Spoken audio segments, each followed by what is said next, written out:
What is cloud computing? Is it computing on a satellite orbiting the Earth? Is it computing on a high mountaintop? Is it a new vaporous digital circuit? Is it a direct connection to deep space? Cloud computing is a simple concept. Servers, storage, and networks are provided by a third-party vendor and are off-site and location agnostic. Application software is available with a variety of configuration options, and IP networks connect everything. With cloud computing, cloud services are available real-time over the internet. This includes things such as online shopping, online banking, online selling, payroll services, HR services, and online collaboration on documents. You are probably already familiar with some cloud services, even though you may not be aware of it. They include things such as Gmail, Facebook, LinkedIn, Pecha, and Google Docs. Many of you, I'm sure, have used some of these.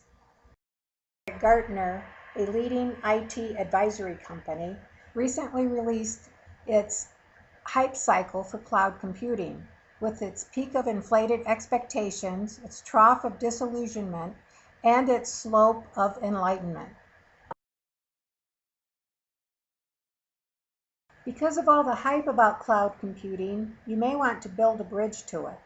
Start out small, maybe with one service, test it out, see how it goes, and then you can add services one by one as you need them. That's a nice thing about cloud computing. It's adjustable and variable and can fit your needs. There are different types of clouds. With a private cloud, your company can have dedicated hardware and applications. With a public cloud, your company would share hardware and applications with security and privacy built in. And with a hybrid cloud, your company could have a bit of both. There are 3 delivery models for cloud computing. There is infrastructure as a service, platform as a service, and software as a service. A company has the option of purchasing 1, 2, or all 3 in any combination from a service provider. With infrastructure as a service, the computing devices such as the servers, the networking hardware, and storage facilities reside in the cloud rather than on a customer's premises. That way, they can be rented on a per-usage basis. With platform as a service, the provider delivers an integrated set of software that developers can use to build applications. One drawback is if moving the applications to another platform, some software may need to be rewritten. Business applications can be hosted by a provider and rented as software as a service. The price is on a per-use basis, and there are no upfront costs, although there may be some upfront work required to get the data loaded. Some of the benefits of cloud computing are low total cost ownership because the company doesn't own the hardware, secure storage, the ability to scale to any size, and 24/7 support along with pay-as-you-go. Some of the disadvantages of cloud computing are loss of control because now a service provider manages a company's assets and to some degree. Others are privacy concerns and confidentiality concerns.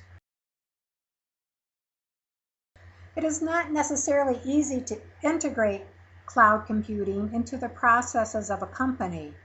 There are things that need to be considered, such as the self-service capability and managing provisioning, workload, and metering of services.